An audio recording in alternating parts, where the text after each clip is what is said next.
এখানে গিটারটা কেন? গিটারটা কেন, কারণ আমি যেহেতু সঙ্গীত শিল্পী, আমি কিছু শোনাবে কি? হ্যাঁ, মানে করা যেতেই পারে, যেতেই পারে।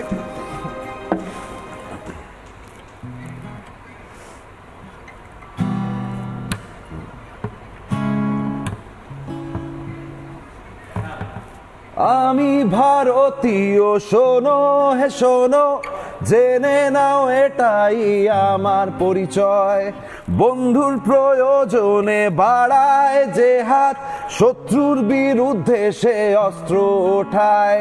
তোমরাও যতই আবারও ফিরবো যুদ্ধের ময়দানে, মারবো নয় মরবো, নারা রা রে বন্দে বন্দে মাতরম, বন্দে বন্দে মাতরম। বাঘাযতীনের জন্য তৈরি করা গানটা আজকে কাজে লাগলো। এই গান থেকে আমি দেখছিলাম কোলাজ গুলো চলছিল, কোলাজে এক একটা ইমোশন ধরা পড়ছিল, এমনকি কাঁদছিলেন প্রত্যেক প্লেয়ার। হ্যাঁ দেখেছো, মানে এই কান্নাটা কেন হঠাৎ করে, আমি বুঝতে পারছি কেন, তাও একবার যদি আলোচনা করা যায়। কান্নাটাই তো আমাদের, মানে যে কোনো খেলার বা যে কোনো যুদ্ধের শেষে কান্নাটাই আসল। তার মানে বোঝা যায় কতটা অপেক্ষা করতে হয়েছে, কতটা আমরা ইমোশনালি ইনভলভ ছিলাম প্রত্যেকজন। আজকে শুধু তাই নয়, মানে আমাদের সঙ্গীত জগতেরও লোকজন আমি দেখছি পোস্ট করছে, মানে রূপম দাও দেখি কাঁদছে। এই যে শিল্পীরাও কাঁদছে, সবাই গোটা ভারতবর্ষের সবাই মিলে যে কাঁদছে, ওখানে বিরাট কোহলি জানে যে তার এটা শেষ T20 ওয়ার্ল্ড কাপ। ঠিক যেমন ওদিকে মেসির হাতে ওয়ার্ল্ড কাপ দেখার জন্য গোটা তাদের দেশ কি গোটা বিশ্ব মুখিয়েছিল, আমরাও মুখিয়েছিলাম যে বিরাট কোহলির হাতে দেখবো না ওয়ার্ল্ড কাপটা, বিশ্বকাপটা দেখবো না, রোহিত শর্মা ওদের এই ক্যামেরাটিটা, মানে আমরা এটা পাবো না, ইমোশনটা। তো সেই জন্যই আমার মনে হয় কান্নাটা is a very important part of winning. কান্না না থাকলে উই আর নট ফট। আচ্ছা, হার্দিক পান্ডিয়ার কামব্যাক বলে মনে হয় অরিত্র? হ্যাঁ দেখুন, হার্দিক পান্ডিয়ার কামব্যাক, মানে তিনি কনসিস্টেন্ট ছিলেন। আসলে খেলার কোনোদিন মেসি একাধিক গোল করেন, কোনোদিন খুব খারাপ খেলেও তো বাড়িতে ফেরেন, কিন্তু তার মানে তো মেসি ইনএফিশিয়েন্ট হয়ে যান না। আসলে খেলার ময়দানটা একটা অন্যরকম, এখানে সবসময় শুধুমাত্র কিছু ফ্যাক্টয়েডসের ভিত্তিতে কিংবা প্রেডিকশনের ভিত্তিতে চলে না। সেখানে আমাদের ভারতীয়দের এই মুহূর্তে একটা হয়েছে কি, আমরা যে কোনো একটা ইনসিডেন্টের সাপেক্ষে আমরা ওভারঅলটাকে জাজ করতে আরম্ভ করে দিচ্ছি। একটা খেলা খারাপ হলো মানে কোহলিকে আমরা কি মারাত্মক খারাপ কথা একসময় সোশ্যাল মিডিয়াতে শুনতে হয়েছে, যখন তিনি হয়তো কখনো ডাক আউট হয়েছেন, কখনো হয়তো খারাপ তার স্ট্রাইক রেট কমেছে, যে হবে না, এ পারে না ব্যাটসম্যান, কিন্তু তাকে নিয়ে আজকে যে মারাত্মক উচ্ছ্বাস, তার মানেটা হচ্ছে আমাদেরকে সময় দিতে হবে। আমাদের প্রত্যেক খেলোয়াড়ের, প্রত্যেক পারফর্মারের জীবনে ওঠা পড়া খারাপ ভালো এটা থাকবেই, কিন্তু হার্দিক পান্ডিয়ার ক্ষেত্রেও সেইটা।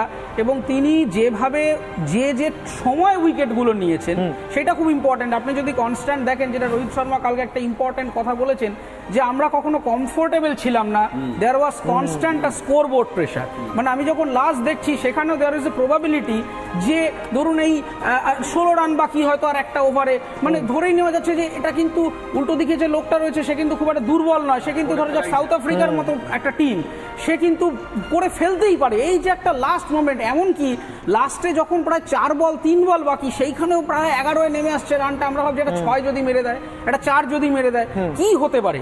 এই যে কনস্ট্যান্ট প্রবাবিলিটি চেক করতে করতে করতে যখন লাস্ট আমরা সেকেন্ড বলে এসে পৌঁছলাম, সেইখানে গিয়ে বোধহয় আমরা একটা কমফোর্ট বাবলে ঢুকলাম। তার আগে পর্যন্ত 3 নম্বর বল পর্যন্ত দেয়ার ওয়াজ আ কনস্ট্যান্ট চ্যালেঞ্জ যে যদি আর একটা 6 মেরে দেয়, এইটা কনস্ট্যান্ট কিন্তু ভারতীয় টিম। অরিত্র, এখান থেকে একটা প্রশ্ন আসছে আমার, যে ওডিআইতে পরপর মানে জয়ের পরে কি কোথাও সেই কমফর্ট জোনটাই মানে কাল হয়ে গিয়েছিল বলে মনে হচ্ছে? সেই সময়ের কথা বলছি, যখন একদম মনে হচ্ছিল যে ভারত তো জিতবেই, আর কোনো প্রশ্নই নেই জান, তারপর Australia.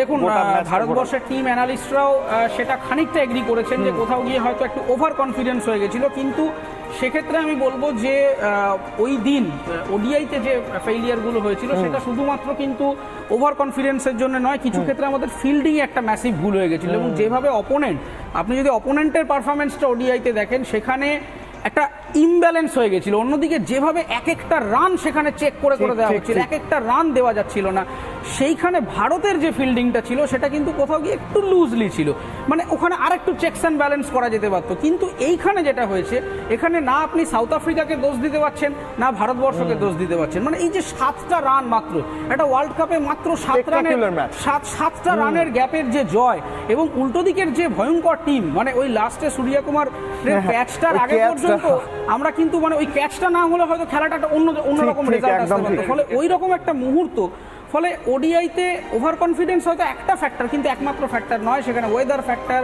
Ground factor, fielding factor, সমস্ত বিষয়গুলো নিয়ে একটা কম্প্রিহেন্সিভ ফেইলিয়ার ছিল। কিন্তু সেই ফেইলিয়ারটা কোথাও গিয়ে আমরা আজকে যেটা প্রেস্টিজ ফাইটে নিয়েছিলাম আমাদের দেশের প্লেয়াররা, সেইটা কিন্তু তারা আজকে ফিরিয়ে দিলেন এই ট্রফির মাধ্যমে। ঠিক, আমি আরেকটা গানে আসবো, কিন্তু তার আগে আমি পুষানের কাছে একবার যাই।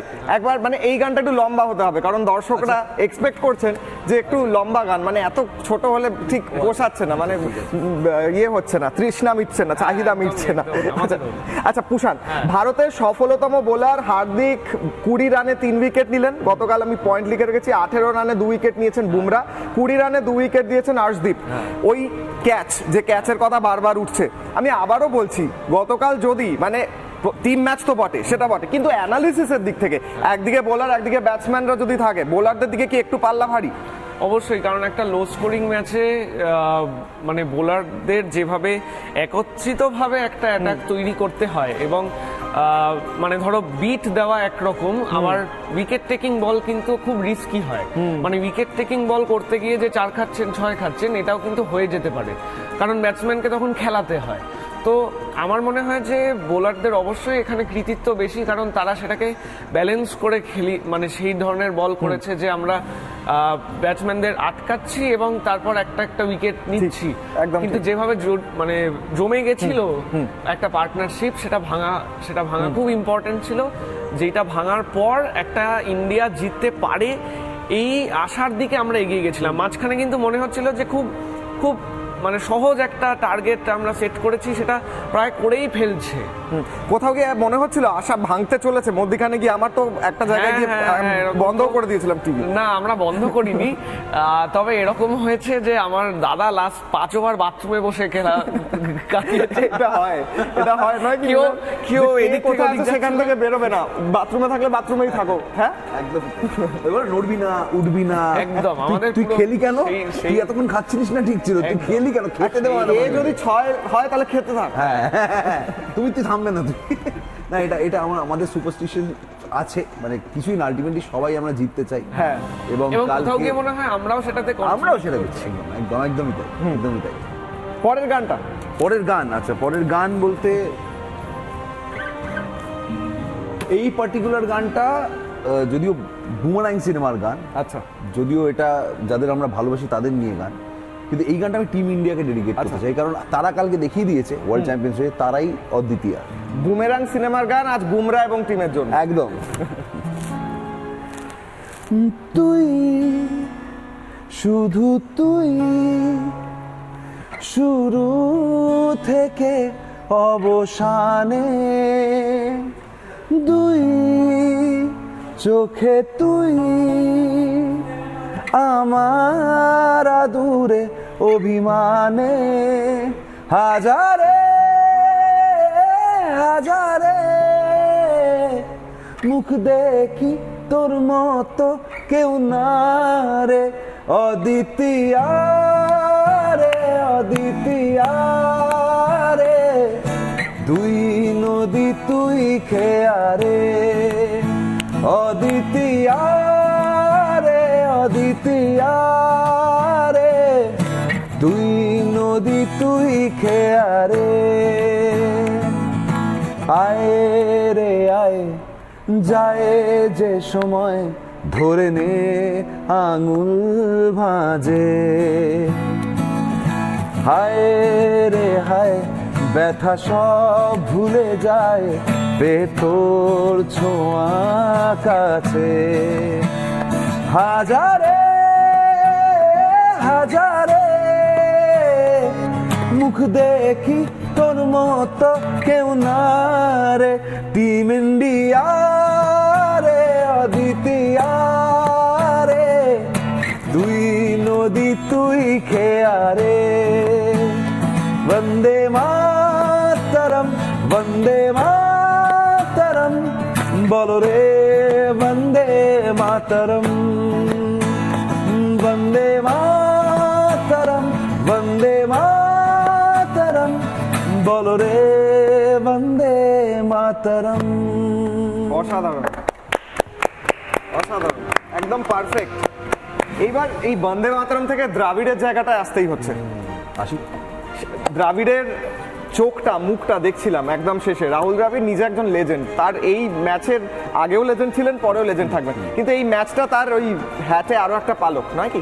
মানে আমাদের জেনারেশনের জন্য তো কোথাও ঠিক। গিয়ে আমরা তো ছোটবেলা খেলা দেখা যখন ফুল অন খেলাটা দেখি তখন আমাদের জন্য টিম ইন্ডিয়া বলতে সচিন, সৌরভ, রাহুল দ্রাবিড়, মানে আমাদের জন্য ওটাই। তারপরে ধোনির ইরা এলো, তারপর বিরাট কোহলির ইরা এলো। সত্যি এক্ষুনি যেটা বলছিল ওরা যে আমাদের কতটা বয়স হয়ে গেছে আমরা বুঝতে পারছি। এবং পরপর 3টে জেনারেশন ক্যাপ্টেন্সি এগুলো চেঞ্জ হতে হতে রাহুল দ্রাবিড়ের মতন প্লেয়ার, ওনার যোগ্য সম্মান, ওনার হাতে ওয়ার্ল্ড কাপ, এটা আমরাও দেখতে চেয়েছিলাম। মানে সেই অর্থে মানে ওনার কাছে আবার করে এই যে আমরা কালকে আমরা দেখলাম, এটা আমাদের জন্য ইমোশনাল হয়ে গেছে ফর আর জেনারেশন।